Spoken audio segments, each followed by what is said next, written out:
بسم اللہ الرحمن الرحیم۔ جیسا کہ ہم نے حدیث پاک میں سنا کہ اللہ کے نبی صلی اللہ علیہ وسلم نے ارشاد فرمایا، تزوج الودودا، محبت کرنے والی بیوی سے، عورت سے نکاح کرو، یعنی محبت کرنے والی سے نکاح کرو۔ تو پتہ چلا کہ بیوی کو اپنے شوہر سے محبت کرنی چاہیے اور اس محبت کا اظہار بھی کرنا چاہیے، لہٰذا مختلف ایسے امور اختیار کرنے چاہیے جس سے محبت کا اظہار ہو۔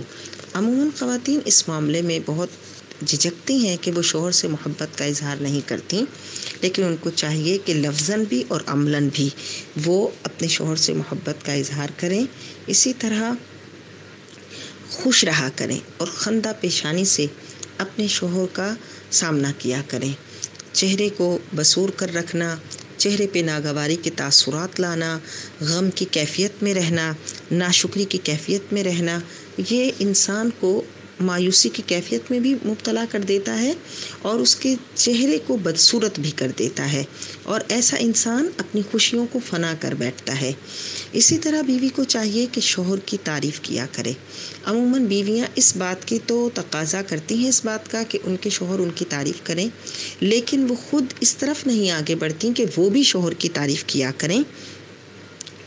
ایک مرتبہ اللہ کے نبی صلی اللہ علیہ وسلم کاشانہ عائشہ رضی اللہ تعالی عنہا میں اپنا جوتا مبارکہ سی رہے تھے، اور اس کام کی مشقت سے آپ کے چہرے مبارکہ پر، پیشانی مبارکہ پر پسینے کے قطرے نمودار ہو گئے۔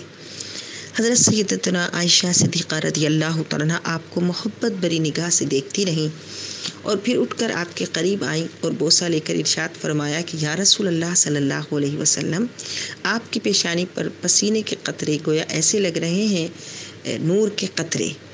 آپ علیہ الصلاۃ والسلام نے حضرت عائشہ صدیقہ رضی اللہ تعالی عنہا سے فرمایا، عائشہ، تمہاری اس بات نے، تمہارے اس کلام نے مجھے خوش کر دیا۔ تو یہ ہمارے آقا و مولا صلی اللہ علیہ وسلم کی پیاری حیات زندگی کی خوبصورت ادائیں ہیں کہ جن کی برکت سے ہمیں یہ پتہ چلتا ہے کہ ازدواجی زندگی کس طرح گزارنی چاہیے۔ لہٰذا بیوی کو چاہیے کہ وہ شوہر کی تعریف کرے کہ اس سے شوہر کا دل خوش ہوتا ہے۔